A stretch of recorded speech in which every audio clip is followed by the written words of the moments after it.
بالذي هدانا لهذا وما كنا لنهتدي لولا أن هدانا الله أشهد أن لا إله إلا الله وأشهد أن محمدا عبده ورسوله صلى الله عليه وسلم. السلام عليكم ورحمة الله تعالى وبركاته. Alhamdulillah, pagpapatuloy natin ang aklat ng Aqidah Wasatiyah from Ibn Taymiyyah rahimahullah.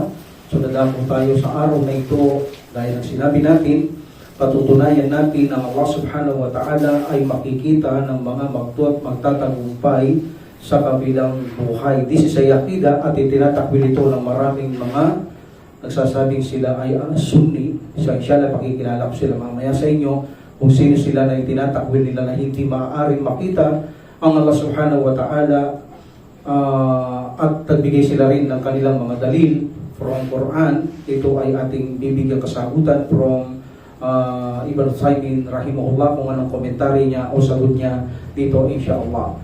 The first ayah, we have a 4 ayah, but Imam Shafi'i rahimahullah nagbigay siya ng karagdagang isang ayah, so meron tayong 5 ayah na nagpapatunay na ang Allah subhanahu wa ta'ala ay makikita sa kabilang buhay. The first ayah, A'udhu billahi minasyaitanir rajim, Bismillahirrahmanirrahim, Wujuhu ya'ummaidin madira ila rabbiha nadira. So ang kanilang mga mukha, sabi ng Allah subhanahu wa ta'ala, ay nagniningning ang kanilang mga mukha ng mga magtatagumpay habang sila ay nakatingin sa kanilang Panginoon. Meaning, ila rabbiha nadira. From nadara, he look. So nadira, this is a ismu fa'il, the one who looking at Allah subhanahu wa ta'ala. This is the first ayah. Malinaw na ang isang Muslim o isang nagtagumpay sa araw na yaon, ang kanyang mukha ay nagniningning. Maganda ang katawan o kutis ng tao sa paraiso. Remember, halos makita mo ang kanyang mga buto. Yan ang nakabanggit sa Quran, lalo mga hurul ain.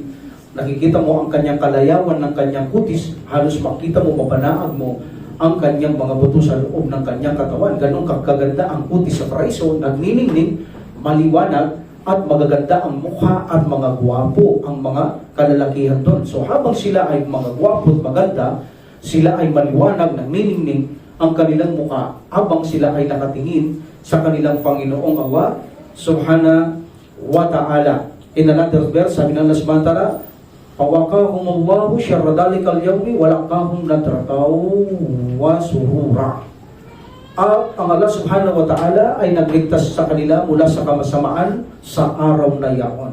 At sila'y bibigyan ng ganda ng liwanag. Sila'y bibigyan ganda ng liwanag at kaligayahan. So meaning, maliwanag ang tao doon, maligaya. Sasabihin ko mamaya, may kaibahan to kaligayahan ng puso at mga paningin doon sa paraiso. Okay? So maligaya sila. Nagniningning, maligaya sila at sila'y nakatingin sa kanilang Panginoon. Meaning, the beauty of the faces of the people in the paradise, magaganda. Actually, ang pinakapangit sa paraiso ay kamukha ni, o ikukumpara mo kay Yusuf alayhisalam.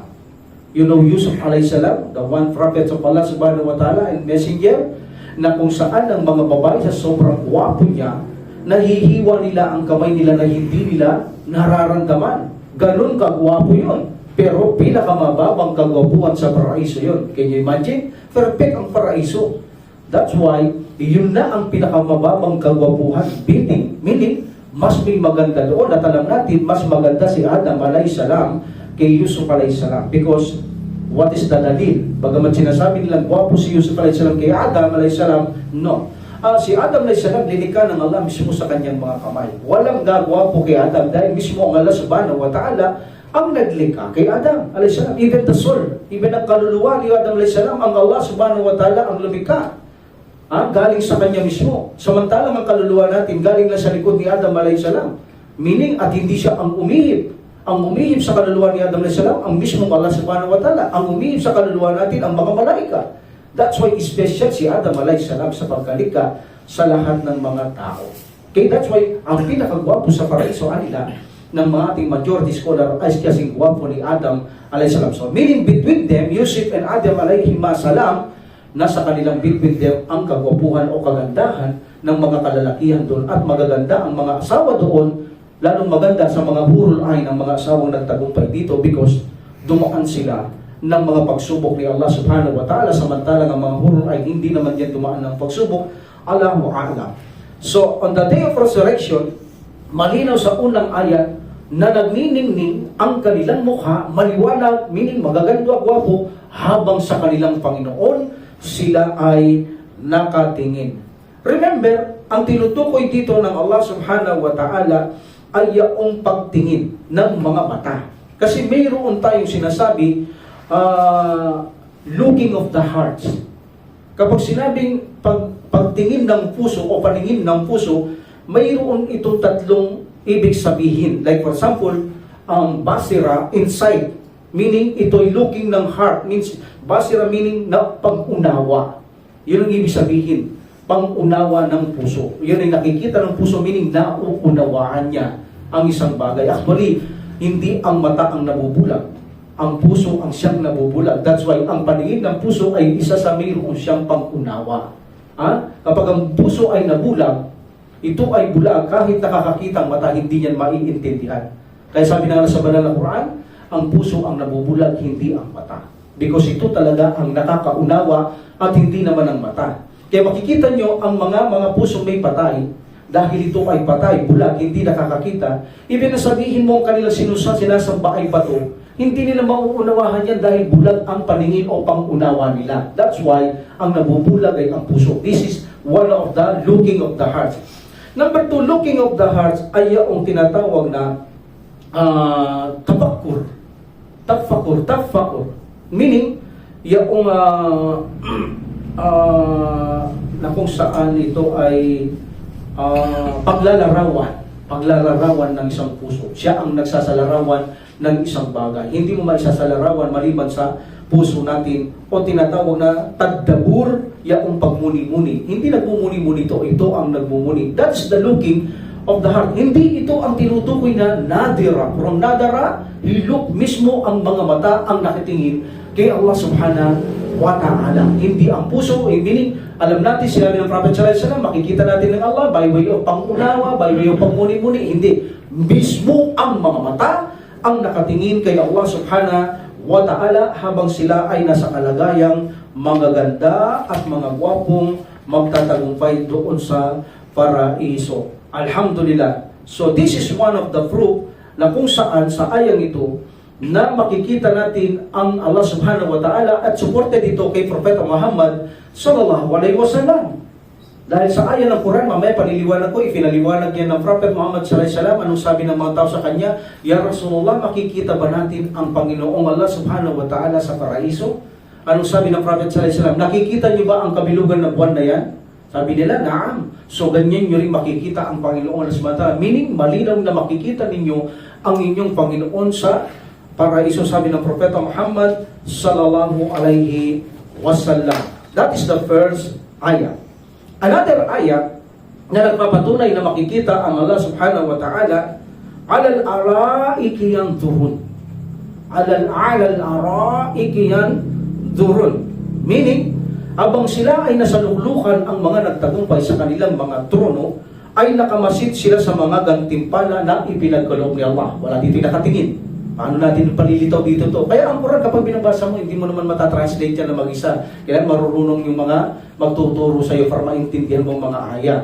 So kung dito titignan natin, sila ay nakaupo sa kanilang mga trono. Alal araik. Okay, this is the plural of arikatun. This is araiko. So meaning, abang sila ay nakaupo, mga Muslim na nagtagumpay sa kanilang mga trono, nakamasid sila, nakatingin sila sa mga gantimpalang ipinagkaloob sa kanila ng Allah subhanahu wa ta'ala. Meaning, so nasaan dito yung nakatingin? In this situation, makikita natin, nakatingin sila. Walang na-mention. Walang nabanggit kung anong tinutukoy ng Allah. Basta't ang sinabi niya, general, nakatingin sila sa gantimpalang ipinagkaloob ng Allah subhanahu wa ta'ala. Therefore, kabilang dito ang lahat ng bagay na nagbibigay kaligayahan sa nagtagumpay. Meaning nakatingin siya sa lahat ng nagbibigay ng kaligayahan sa kanya. At ang pinakadakilang kaligayahan doon, alam natin, ay ang pagtingin mo kay Allah. subhanahu wa ta'ala. So, dyan lilitaw yan. By way of explanation, makikita nyo ang hindi masyadong malinaw na magiging malinaw ito because of supported the other ayah na sinusuportahan ito. Tulad ng binasa natin kanina, sila'y nakatingin sa lahat ng mga nagbibigay ng kaligayaan sa kanilang paningin at ang pinakamaligayang nakikita natin doon sa dulang kaligayaan ay nakatingin ka kay Allah subhanahu wa ta'ala abang ikaw ay nasa trono, abang kumikinaw ang iyong mukha, maliwanag ang iyong mukha, ikaw ay nakatingin din sa pinakadakilang gantimpala at walang dakilang gantimpala maliban ang makita mo ang Allah subhanahu wa ta'ala. Bakit kaya? No? Mamaya, parandam ko sa inyo, bakit? Ito ang pinakadakila. Bakit ba?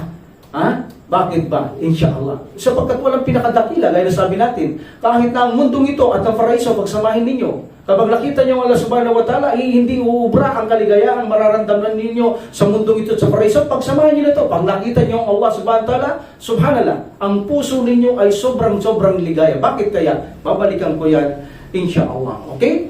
So, dito, ta'rifu fi wujuhihim nadratan na'im, at mababanaan mo sa kanilang mukha ang kislap at kaligayahan.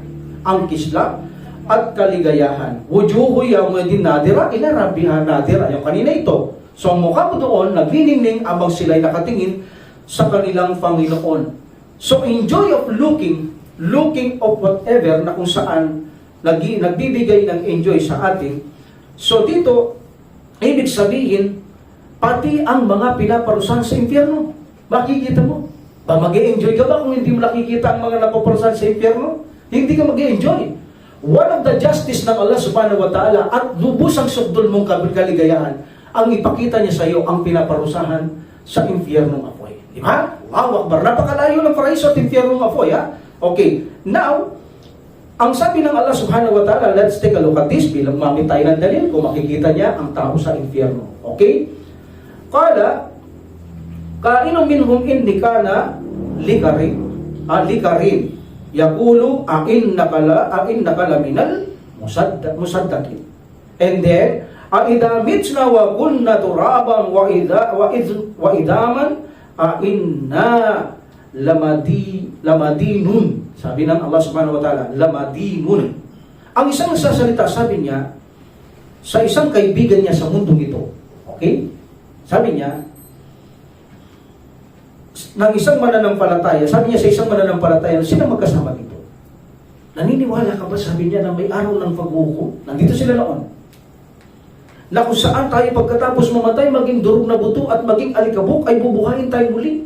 Upang sa ganun ay parusahan o gantimpalaan tayo ay sa kanyang, ay sa ating ginawa. Sabi ng isang kumpanya niya sa mundong ito at sa isa. So in this situation, namatay itong nagtatanong na ito na hindi siya Muslim.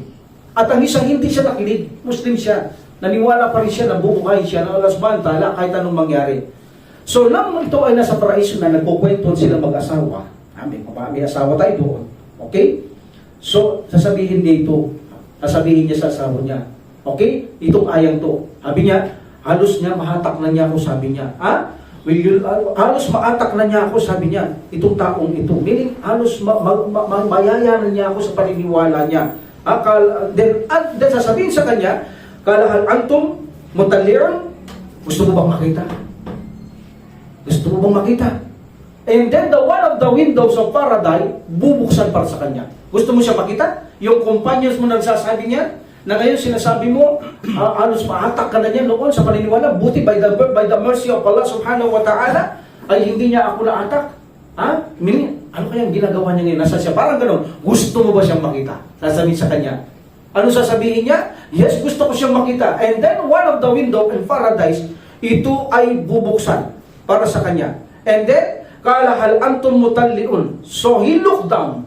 Kalahal antum mutalliun.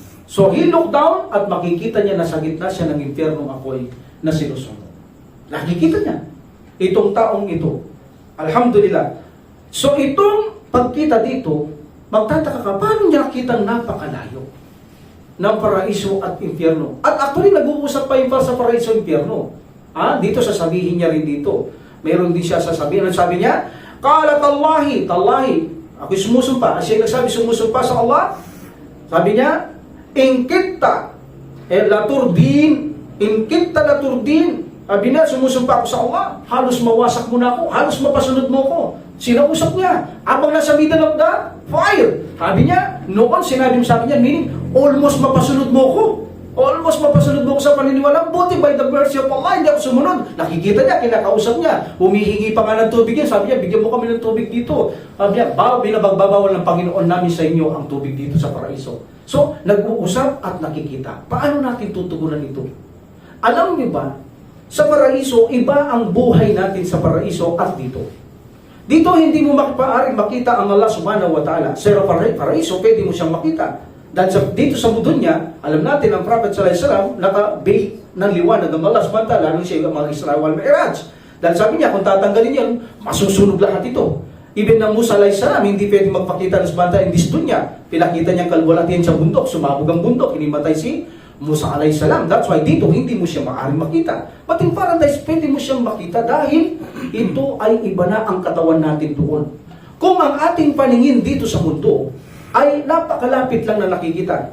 Doon sa paraiso, Allahu alam, even na 200 years na paglalakbay, even na 200 years, makikita mo ang ganong kalayo.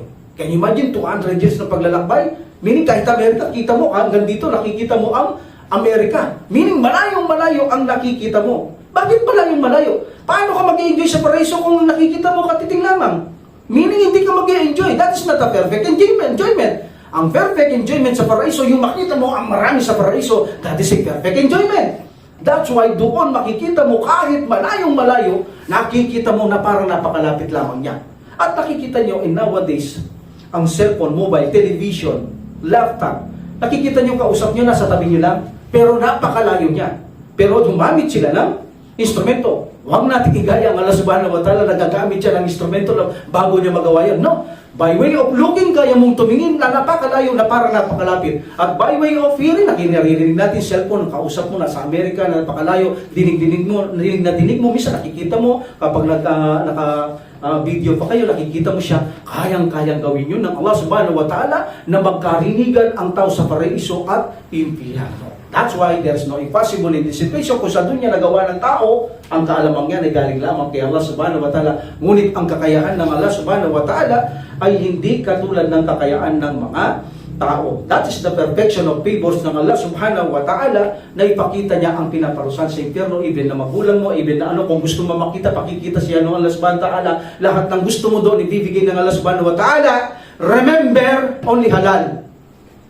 Hindi pinapahintulot sa paraiso, hingin mo ang haram. Gusto mo ng bakla, maging asawa, hindi po pwede yun. Gusto mo magmahal sa puno, hindi po pwede yun. Ya Allah, kung munang Panginoon, dyan ako sa taas, dito ka man sa baba. Hindi pwede yun. Only halal. Lahat ng halal. Even na humingi ka ng anak, bibigyan ka ng Allah subhanahu wa ta'ala kung wala kang anak sa mundo ito. Even na asawa lang, bibigyan kang asawa ng Allah subhanahu wa ta'ala dito, according to the majority score. But halal, haram, hindi yan gagawin ng subhanahu wa ta'ala at hindi mo hihilingin yan sa puso sapagkat dalisay ang mga puso ron, hindi hihiling ng haram ito. Hihiling lang ito ng mga halal. That's why kasama sa perfect justice, perfect favors ng Allah subhanahu wa ta'ala, ang makita ang mga taong pinaparusaan sa impyernong avoid. Okay? So tandaan natin yan. That is the perfect favor ng Allah subhanahu wa ta'ala sa atin. Ba't ang tanong? Bakit kailangan pa natin silang makita? Gayong silang mga taong nanuya lamang sa mundo sa atin.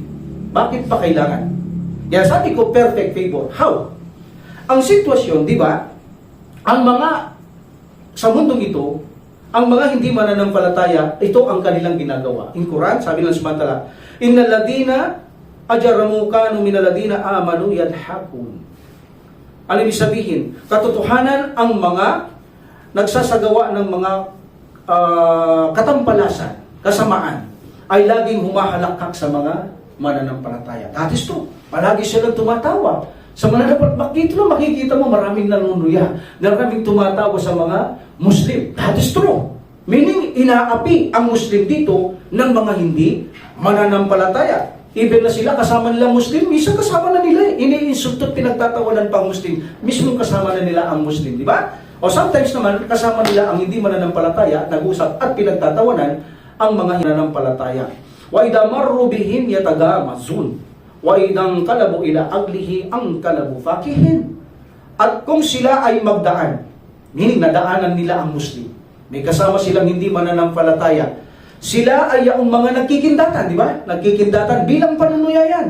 Sa mga Muslim, nagkikindatan sila. At kapag sila'y bumalik sa kanilang mga tao, sila ay bumabalik ng may pagsisisti, pagjujokes, pagtatawanan sa kanilang mga tao. Meaning, inaapi ang mga Muslim. Minsan hindi na inaapi. Sinasaktan na sila dito o tuluyang pinapatay ang mga Muslim sa panahon natin. Dito, even sa panahon ng Prophet sallallahu alaihi wasallam, ang mga Muslim, pinapatay, hindi lang inaapi. Even the Prophet sallallahu alaihi wasallam, gusto na rin siyang patayin. Now, in this situation, ang mga taong ito, nagagalak sila sa mundong ito sa mga Muslim. Wa idha ra'awhum qalu innaha ula'i ladallun. Meaning, at kung sila ay makita nila ang mga Muslim, ano sinasabi nila? Ito ang mga nangliligaw ng landas. Ito ang mga nangliligaw ng landas. What is the reply ng Allah subhanahu wa ta'ala? فَالْيَوْمَ الَّذِينَ آمَنُوا مِنَ الْكُفَّارِ يَضْحَكُونَ عَلَى الْأَرَائِكِ يَنْظُرُونَ. Ngunit sabi ng Allah subhanahu wa ta'ala, sa araw na ito, kayo naman ang tatawa habang kayo ay nakaluklok sa inyong mga trono. That's it. That is the perfect favors of Allah. Tatawa ka, aalakak ka sa kanila dahil nakikita mo sila ngayon na sila'y pinaparusahan, ikaw naman ngayon ang tatawa sa kanila. That is the perfect favor of Allah. Pagkatapos nilang gawin sa dunya ito, babalik ta rin naman ng Allah subhanahu wa ta'ala sa kabilang buhay ito. Sila naman ang ipakikita ng Allah subhanahu wa ta'ala kung paano kayo magiging masaya kahit kinutya nila kayo dito, anong ginawa nila sa kabilang buhay. Pakikita ko naman sa kanila sa inyo, pakikita ko sa inyo sila na kung paano ko sila pinaparusahan para naman maging maligaya kayo, para maging masaya kayo, kung paano ko kayo, parang sa tao, paano kita pinagiganti, paano kita pinagbalasakitan, paano kita minahal. That is like that. That's why that is a favor from Allah subhanahu wa ta'ala. Alhamdulillah. Another ayat. Lilladina ahsanul husna wa ziyada. At para sa mga gumawa ng mabubuting gawa, ang kanilang pinakamainam o the best reward ay mayroon pang higit dito. Para sa kanila ang best reward at mayroon pang mainam dito. Okay? Waziyada meaning even more. Mayroon pang ditong higit. Meaning, para sa gumawa ng mabuting gawa, okay? Mayroon silang best reward. May reward, paraiso, the best reward. Pero mayroon pang higit dito. Sabi ng Allah subhanahu wa ta'ala, ito ang hadith na ipiniliwanag ng Propeta Muhammad sallallahu alaihi wasallam na sinasabi ko kanina. Na tinanong ang Prophet sallallahu alaihi wasallam, he explained it in Sahih Muslim. Ano ba Rasulullah ang higit na gantimpala na sinasabi ng Allah? Yaong makita nyo ang inyong Panginoon sa paraiso. That's it. This ayah, dahil sabi ko, hindi nyo maintindihan ang Quran kapag walang nag-explain. Kailangan may mag-explain para makita nyo ang isang ayah na mutasyabiyat at maging muhkamat, ang malabo na para maging malinaw, maintindihan ninyo. So sabi niya, Rasulullah, anong ibig sabihin ng Allah subhanahu wa ta'ala? Waziyada. At higit pa rito. Kapag gumawa tayong mabuti, gagantimpalan tayo ng pinakadabas, alam natin, paraiso. Wala na akong alam na dabas, Rasulullah. No, sabi ng Allah, mayroon pang higit dyan. What is that, Rasulullah? Ang makita nyo ang Panginoon ninyo nang walang hadlang, maliwanag doon sa paraiso, sabi ng Propeta Muhammad sallallahu alaihi wasallam. So this ayah is a very clear evidence na sinabi ng Prophet sallallahu alaihi wasallam, sinuportahan niya, makikita ang Allah subhanahu wa ta'ala doon sa paraiso. Looking at your eyes, makikita niyo ang Allah subhanahu wa ta'ala mismo sa inyong mga mata, sabi ng Allah, ng Propeta sallallahu alaihi wasallam. At ito ang sinabi ng Allah subhanahu wa ta'ala, waziyada, and even more. At higit, mayroon pang higit na gantimpala kapag gumawa kayo ng mabuti, gantimpalang mabuti, ngunit mayroon pang higit dito. So, ito ay isang pabor. But ang pabor sa paraiso, tandaan natin, ang pabor sa paraiso ay hindi katulad ng pabor dito. Iba ang pabor sa paraiso. Okay? Like for example, our bodies, iba na doon. Ayaw na makita doon ng Allah subhanahu wa ta'ala. Our eyes, ang layo ng nararating. Liligaya ka ba kung makikita mo lang, ganito lang, no? Kailangan makita mo, kahit 200 years na paglalakbay, kita-kita ko, impyerno, kapag dumuha ko sa isang bintana, binuksan niyo, makikita mo lahat ng tao, nag-i-enjoy ka, malayo ang nararating mo. So, enjoy na enjoy ka, kahit di ka makarating doon, kita-kita mo ang isang lugar na napakaganda, o na mataas sa'yo, nakikita mo siya. That is a favor of Allah. Ito ay best na reward ng Allah subhanahu wa ta'ala. The fruits there. hindi nawawala. At magkatulad sa isip, minsan at magkatulad sa pangalan. Pero ang lasa nila, hindi magkatulad. At hindi tayo nagugutom sa paraiso. Hindi mo kailangan yan. Hindi ka nagugutom doon, hindi ka nauuhaw doon. Kaya lang, meron talagang tao, para maging perfect ang favor ng samantala, sometimes tayo busog na tayo di ba? Nakita mo isang masarap na pagkain, gusto ko to. Pero busog ka na, dito sa dunyang to. Ganun doon. Gusto mo siyang tikman. Nananabik kang matikman mo siya. Pero actually, hindi tayo magugutom doon. Hindi pwedeng magutom ang tao doon. So gusto mo lang siyang tikman dahil iba ang lasa doon. Kailangan matikman to, masarap yata to. So gusto, pero totoo, hindi ka nagugutom. Pero because of the favor of Allah, perfect favor of Allah, patitikman mo sila. Iba ang prutas doon. Ang mga puno doon, ang kanilang mga tangkay ginto. Meron bang tangkay na ginto mga puno dito? Wala. Iba ang paraiso.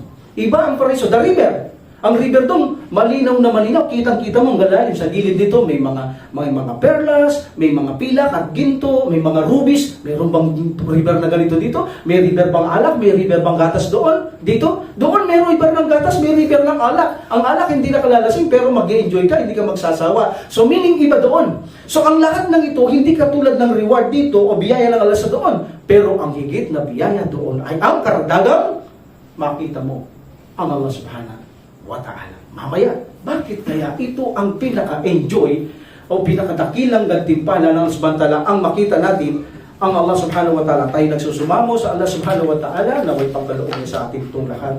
Amin rabbil alamin. Alhamdulillah. So now, makita natin walang katulad ang mga biyaya sa kabilang buhay, especially may doon ang makita natin ang Allah subhanahu wa ta'ala bilang tayo ng Allah subhanahu wa ta'ala. Alhamdulillah. Another ayat. Wa qawluhu is saying, lahum ma yasha'una fiha wa ladayna masib. At sinabi ng Allah subhanahu wa ta'ala, doon sabi ng Allah subhanahu wa ta'ala, matatamasa nila ang lahat ng nanaisin nila. Remember, kapag nababasa niyo sa Quran o sa Hadith, lahat ng gusto niyo bibigay ng Allah, only halal. Huwag niyo sabihin na, Ya Allah, papasukin mo naman nanay ko dito sa paraiso. Kufar yun, hindi pwede yun. Kaya hindi tamang katwiran na lahat ng gusto mo, ibibigay ng samantala kahit ano.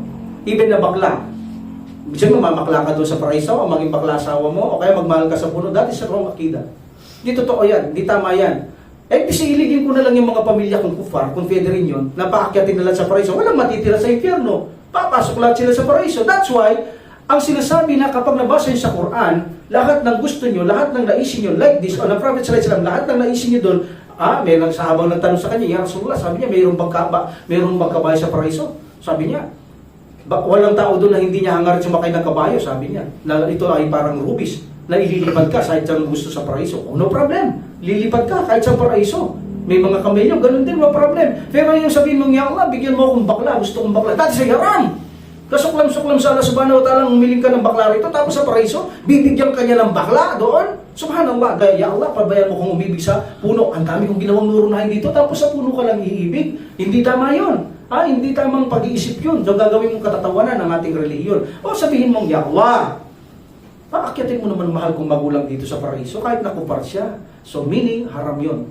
So lahat ng haram, hindi kabilang sa sinasabi na lahat ng naisin mo, ibibigay ng Allah. Only halal. May limitasyon, lahat ng haram, hindi pwede ron. At alam natin, ang puso doon malilinis, hindi maghihiling ng ganung bagay ang mga puso natin. Sa pangangaral dito, siguro pwede sabihin natin, but doon, hindi yun mangyayari. So, mapapasa kanila lahat ng kanilang nanaisin. Yan sinasabi. Kapag mababaw dito ang panimanman mo, sabihin mo lahat ng nanaisin. Lahat, brother, lahat. Pati shabu, pati marijuana nandun, pati droga, magdodroga ka doon. O, di ba? Lahat yan eh. Bigyan mo sabihin, bibigyan ka ng shabu ng Allah doon. Bigyan sabihin, San Miguel Bir, Jin, Emperador, bibigyan ka doon ng Allah subhanahu wa ta'ala. Ya Allah, ko yung ilog na yan, gusto ko yung sabunto, yung nakalalasing. Hindi ka pwede maglasing dito, manggugulo ka dito. O, di ba? Hindi po pwede lahat ng nais mo except halal. Except halal. And then, sabi ng Allah subhanahu wa ta'ala, apapasa inyo lahat ang inyong naisin at mayroong pang ibang nakalaan na gantimpala.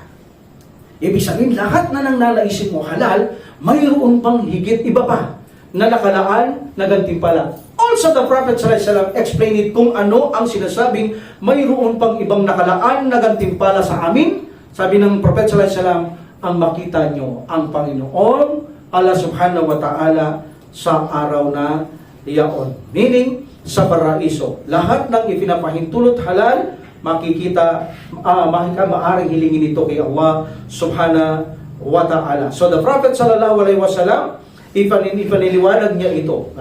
Sabi ko, may rubing kabayo doon. Sabi niya, Ya Rasulullah, meron mong kabayo doon. Lab na lab kong kabayo eh. Sabi niya, walang taong hindi magnanasang sumakay ng ruby, na parang rubing kabayo. Mula sa gaya sa ruby, gawa sa ruby. Ano ba alam niyo naman ng rubies? Napaka mahal na hiyas ito.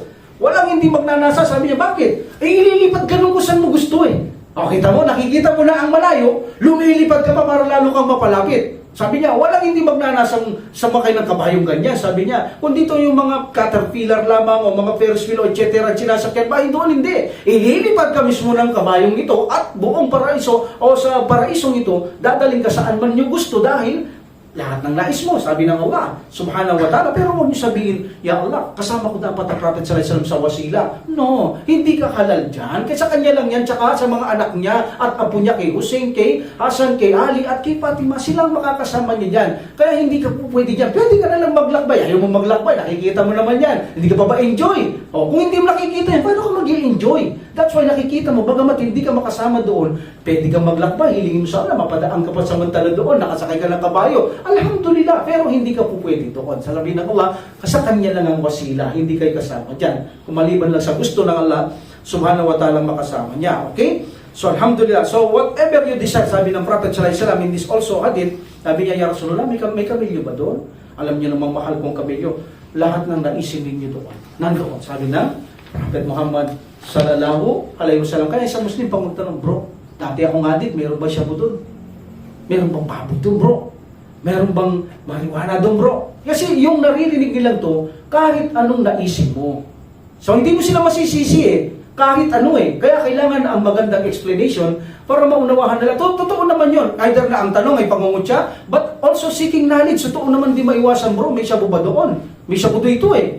Kung lahat ng naisip, magsasabon daw doon. O magiinom ng alak doon, o kaya sila ay magtatayo ng beer house para magbabae doon. Sasabihin niyan, lahat ng nais mo. That's why ang sagot, lahat lang ng halal. Okay, napakasimple. Lahat lang ng halal, hindi kasama ang mga haram. Lahat ng halal, doon na ginawa ng subhanahu wa ta'ala, maaari niyong hilingin ito kay Allah subhanahu wa ta'ala at mapapasa atin, inshallah bilang tayo ng Allah subhanahu wa ta'ala. And then, wa fiha ma tastahihi al-anfusu. Ibig sabihin, at lahat ng naisin nila ng kanilang sarili. So, makita niyo na naman? Wa fiha ma tastahihi al-anfusu. Lahat ng nanaisin ng mga sarili, wataladdul ayun. Wataladdul ayun. Okay? At lahat ng bagay na magbibigay ng kagalakan sa inyong paningin. Yan, bagong ayat. Lahat ng naisin nyo doon, ibibigay. At lahat ng ikagagalak ng inyong paningin, ibibigay ng Allah subhanahu wa ta'ala at kayo titira dito, magpakailan paman, wa antum fiha khalidun. So meaning, kung ang isang Muslim na nagwagi doon ay nagnanais na bigyan siya ng Allah subhanahu wa ta'ala, bibigyan siya ng karagdagan pa. Basta't halal. Nakita niyo ang isang hadith na authentic, sino ang huling papasok sa paraiso? Yaong galing sa impyerno. Pag-ahon niya sa impyerno, sabi niya, Ya Allah, sapat na pong inahon niya ako, Ya Allah. Alhamdulillah, okay na ako rito. Wala siya sa paraiso. Inakyat pa lang siya doon, tinanggal lang sa apoy. Sabi niya, okay na, Ya Allah, okay na ako rito. At least di ako sinusunod. Okay, that is a favor po. Dadagdagan niya ng Allah kapag ninais niya. Okay, sabi niya, tingnan mo yun. Ano yun po, Ya Allah? Tingnan mo, sabi niya yung pinto. Makikita niya, ang ganda. Ya Allah, sabi niya, ang ganda. Pwede po lumapit ako doon, Ya Allah. Sabi niya, sige, lumapit ka. Dati siya karagdagan. Di ba? Lapit ka sa pinto siya. Ya Allah, sabi niya, ang ganda. Baka pwede naman pumasok dito. Ya Allah, sabi niya. O sige, pumasok ka. Yan talaga ang tahanan mo. Sabi ng Allah subhanahu wa ta'ala. Diyan ka maninirahan. At sabi ng Prophet sallallahu alaihi wasallam, 10 ulit ng mundo. Ang ganda ng pinakamababang lugar sa paraiso. 10 ulit mong dagdagan ng beauty ng mundong ito. So, pinakamababa lang yun. So, meaning, in this ayah, lahat ng naisin nyo mapapasa inyo. Lahat ng ikagagalak ng inyong mga paningin mapapasa inyo. At nagdaragdag ang Allah subhanahu wa ta'ala sa nais niyang idagdag sa kanino mang gusto niyang bigyan doon sa paraiso. Alhamdulillah. So the Prophet sallallahu alaihi wasallam in-explain niya ito at kasama dito ang pagtingin bilang karagdagang gantimpala ang makita ang mukha o ang Allah subhanahu wa ta'ala sa araw ng paghuhukom. In this 4 ayah, malinaw na makikita indirectly in 1 ayah, wujuhu yawmaidin nadira ila rabbiha nadira. That is a direct ayah. Explicit ayah.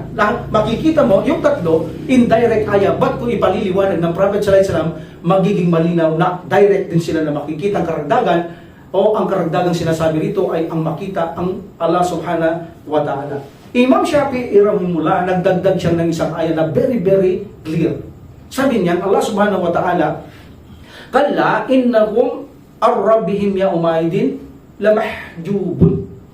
Meaning, ang mga hindi mananampalataya sa araw na iyon, sa araw ng paghukom, ipagkakait sa kanila na makita ang kanilang Panginoon. Remember, ang mga sa araw ng paghukom, meaning ang hindi mananampalataya tinutukoy dito, ipagkakait sa kanila ang mukha ng Allah o pagkakait sila sa kanila na makita ang Panginoon Allah.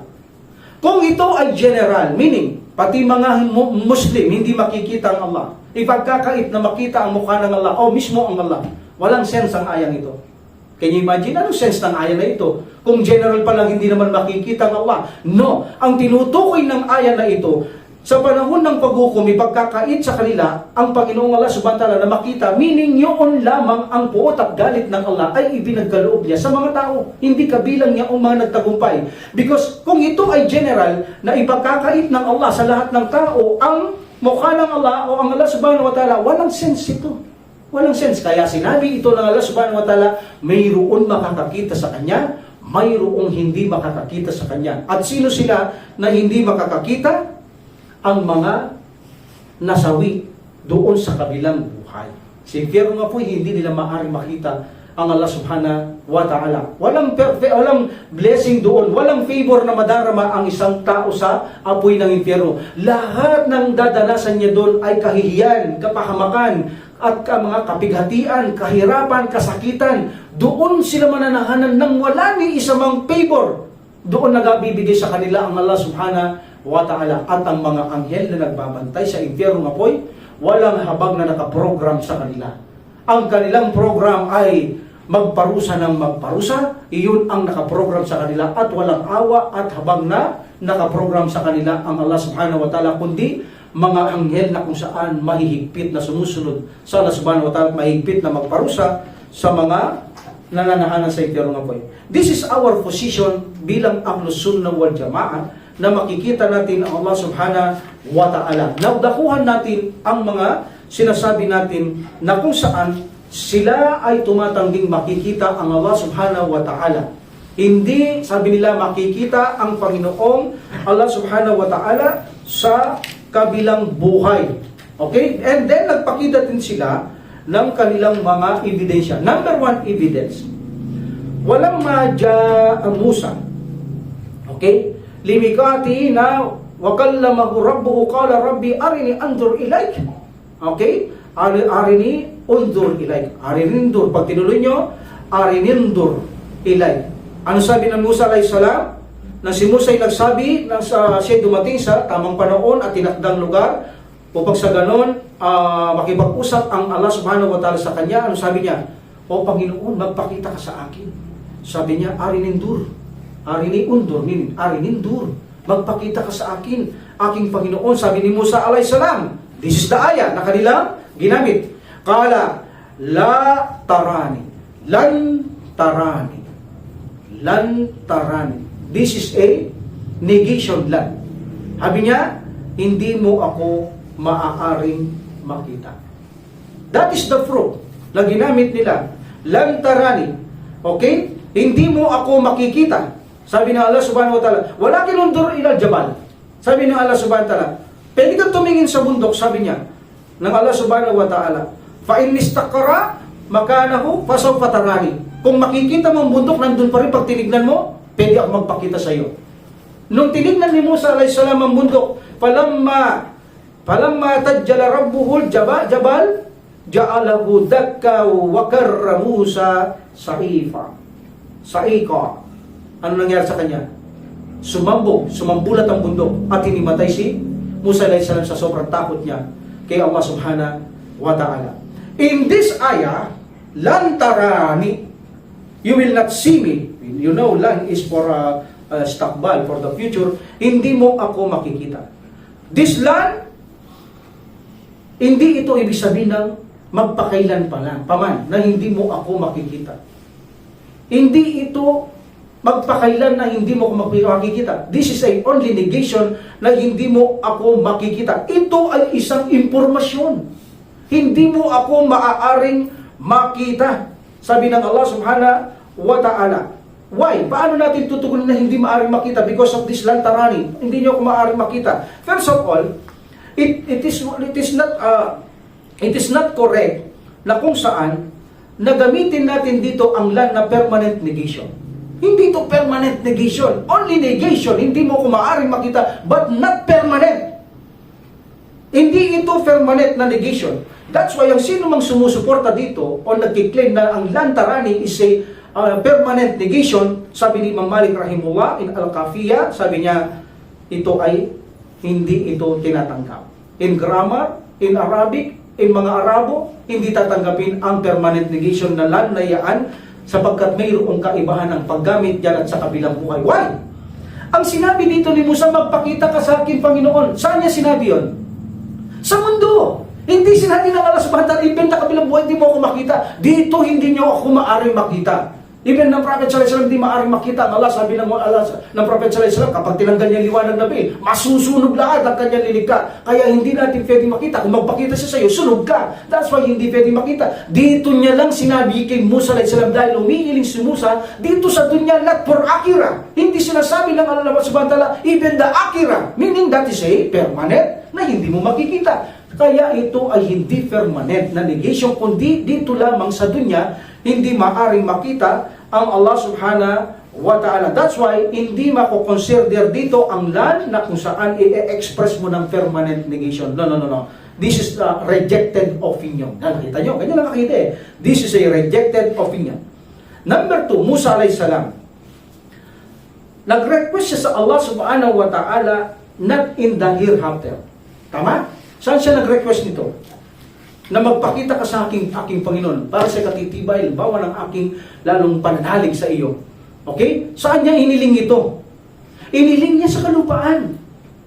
So, gaya ng sabi ko, hindi uubra na makita ang Allah subhanahu wa ta'ala sa kalupaan. Tingnan mo nga ang bundok lang, kalbulatian lang, sumabog yung bundok. Ikaw pa kaya ang makakita kay Allah subhanahu wa ta'ala sa liit mong yan? Anong mangyayari sa iyo kung yung bundok, pagtingin mo, sumambulat siya? Ikaw pa kaya? That's why, sabi niya, kung mananatili ang bundok Musa, makita mo, tinignan mo, nakatayo, makikita mo ko.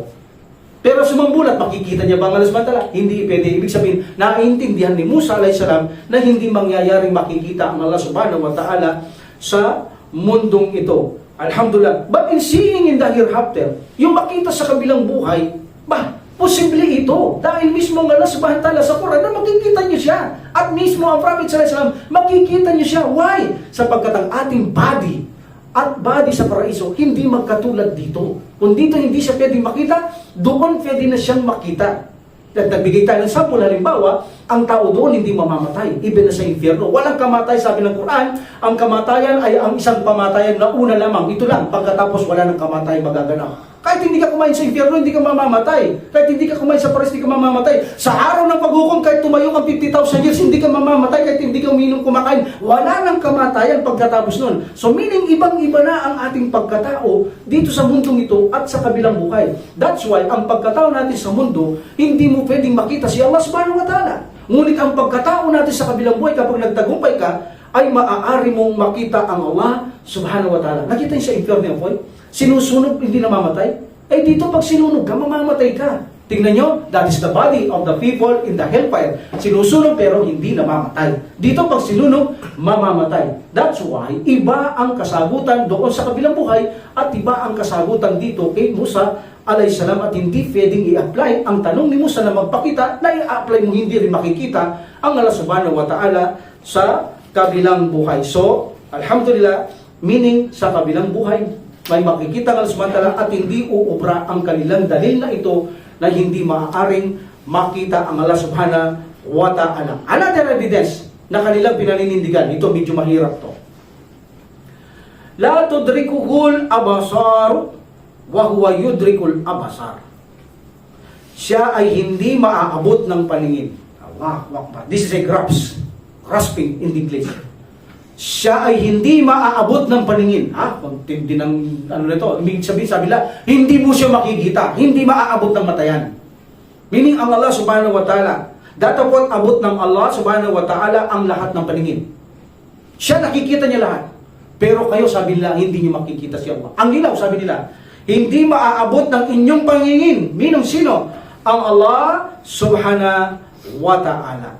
Sabi nila, ito ay nag-negate din to. La! Sabi nila, la tadrikukul abasar.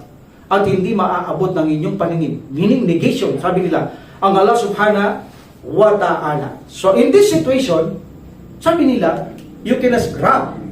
No vision can grasp Allah subhanahu wa ta'ala. Walang paningin na makakaabot sa Kanya. Paano natin i-explain to? Pag hindi natin na-explain to, magiging contradiction o maaaring tumama sila. But kailangan ma-explain natin ito ng walang contradiction at malinaw ng sumang-ayon na makikita natin ng Allah subhanahu wa ta'ala bilang tayo ng subhanahu wa ta'ala. Okay. Ang ibig sabihin dito ng Allah subhanahu wa ta'ala, grasping o maabot ang ginamit nila, instead na mayakap, mahawakan, or maunawaan, grasping, maabot. Hindi maabot ng paningin si Allah subhanahu wa ta'ala. Ang ibig sabihin nito, may dalawang sitwasyon. Kung ito ang sinabi ng Allah subhanahu wa ta'ala, walang paningin na makakakita sa kanyang, walang mata na makakakita sa kanya. Yes, malinaw. Walang mata na makakakita sa kanya. O walang matang paningin na makakakita sa kanya. Generally, wala talaga makakakita. Ang sinabi dito, walang paningin na makakaabot sa kanya. There are two possibility at ito ay accurate, Allahu alam, ang ibig sabihin ng Allah subhanahu wa ta'ala. Number one, ang ibig sabihin ng hindi mo maaabot ng yung paningin ng Allah subhanahu wa ta'ala, nakikita mo siya. Okay? Nakikita mo siya. Pero hindi mo alam ang lahat kung ano ang nandoon.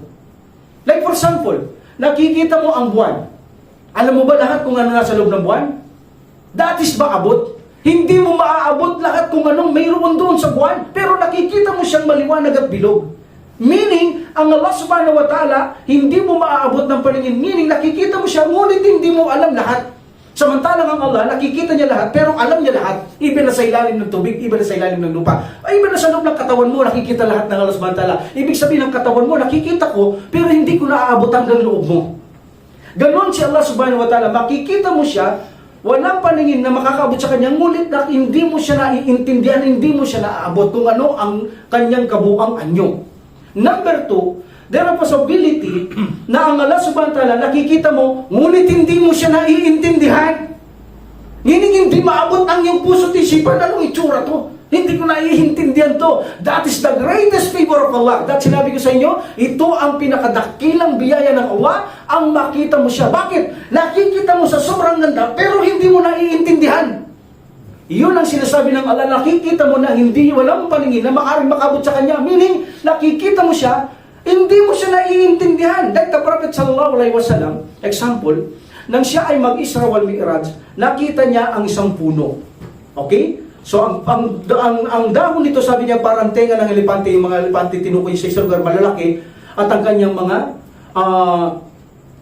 mga paru-paro dito, o mga ginto, at ang kanyang dahon ay ginto. At nakita ko ang iba-ibang kulay. Remember my words.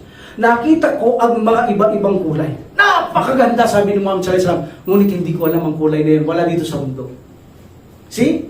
Yun ang ibig sabihin. Nakikita mo siya pero hindi mo maabot. Meaning hindi mo siya maunawaan kung ano siya. Nakikita mo siya Allah, hindi mo siya maabot kung anong itsura meron siya. Wala kang nakita sa mundong ito. Iyon ang tinutukoy ng Allah. Meaning nakikita mo siya, hindi mo lahat alam kung ano ang nasa kanya at hindi mo siya naiintindihan. I-combine ko ng dalawa. Nakikita mo ang buwan pero hindi mo alam kung ano nasa loob ng buwan at kung ang buwan wala dito. Halimbawa sa kabilang buwan nakita, ano kaya itong bilog na ito? Ganon si Allah. Nakikita mo siya, hindi mo siya naiintindihan. Allahu Akbar, wala akong nakitang ganito. Napakaganda ng Allah subhanahu wa ta'ala. Kaya gusto mo palagi ka na lang nakatingin kay Allah subhanahu wa ta'ala. Hindi maabot ng iyong mata ang iyong nakikita. Meaning, hindi mo maintindihan.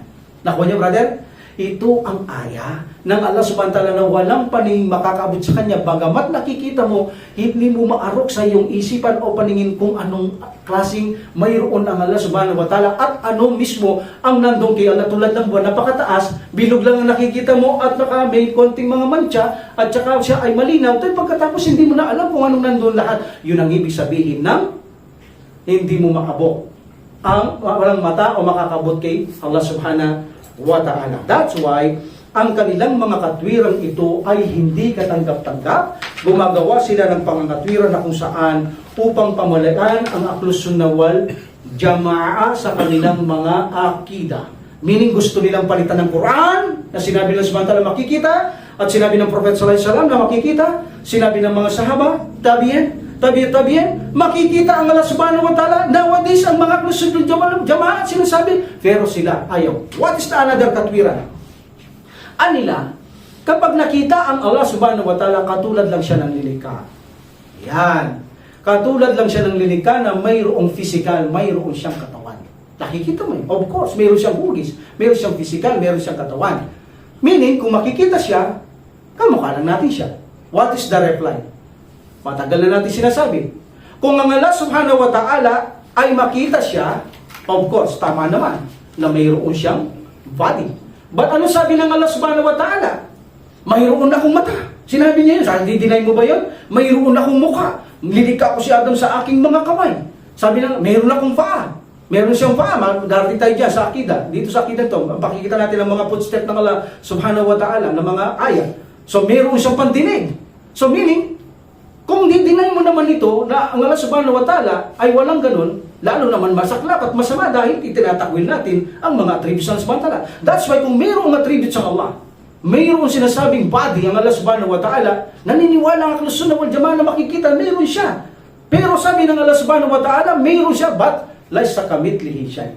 Huwag niyong isipin na katulad ng Allah subhanahu wa ta'ala. Mayroon siyang paningin, hindi katulad ng paningin ninyo. Only names. Eyes is eyes. Pero pareho ba ang mata natin at mata ng subhanahu wa ta'ala? No. Hindi natin alam katulad ng subhanahu wa ta'ala. Like for example, ang Allah, buo bang ganito? Kapag buo ang Allah, katulad lang natin. Ang Allah, hiwa-hiwalay ang Allah subhanahu wa ta'ala. Nabubuhay siya na hindi nakadugtong ang isang katawan niya, ang body niya o kamay niya sa isang kanyang katawan. Nakahiwalay siya, pero buhay ang Allah subhanahu wa ta'ala. That's why sabi ni Ibn Taymiyyah, o sabi ni Ibn Rahimullah, huwag natin igaya ang Allah sa atin kapag ito'y nagtungtong-tungtong katulad natin ng Allah subhanahu wa ta'ala. Dahil ang pagtungtong-tungtong, huwag na natin sabihin na hindi katulad ng pagtungtong ng Allah at pagtungtong natin. Isa lang pagtungtong. That's why hiwalay ang Allah. Kung mayroon siyang mata, nakahiwalay sa kanyang mukha. Huwag mo sabihin nakalagay sa kanyang mukha ang kanyang paningin. Pero mayroon siyang paningin. Ayun palang nakahiwalay na. Hindi na kayo magkatulad eh. Nakita mo mata nakahiwalay sa mukha ng tao? So hindi. Kung mayroon siya, siyempre pag nakita mo Allah, Allahu Akbar, makikita mo ganun. Talagang mamamangha ka.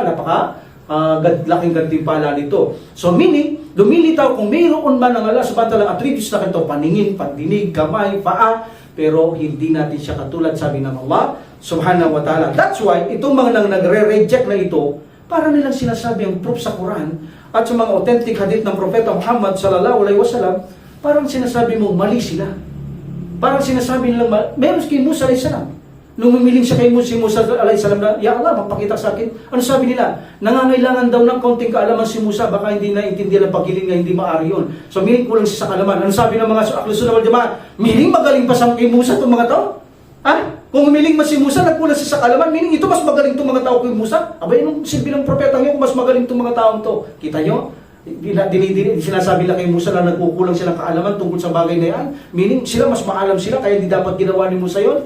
Ganun ang mga taong ito. Almost inire-reject nila ang mga aya sa Quran, ang mga hadith ng authentic ng Propeta Muhammad sallallahu alaihi wasallam sa mga makikita natin, sa mga sinabi ng Allah subhanahu wa ta'ala na makikita natin. Kabilang dito ang Syaira, ang Mu'tazila, kabilang dyan na nagdidinay na hindi mo makikita ang Allah subhanahu wa ta'ala. Because sa Syaira, hindi sila naniniwalang may attributes sa mata, paningin, kamay, ang Allah subhanahu wa ta'ala. Hindi na pinaniniwala yan. May iba ng trono, hindi na paniniwalaan yan. Kahit nababasa sa Quran, walang trono ang Allah subhanahu wa ta'ala. They deny the throne of Allah subhanahu wa ta'ala. Ano sabi nila? Kapag may trono mala, para nanilitaw na katulad ng lilika. Bakit? Uupo lang yan eh.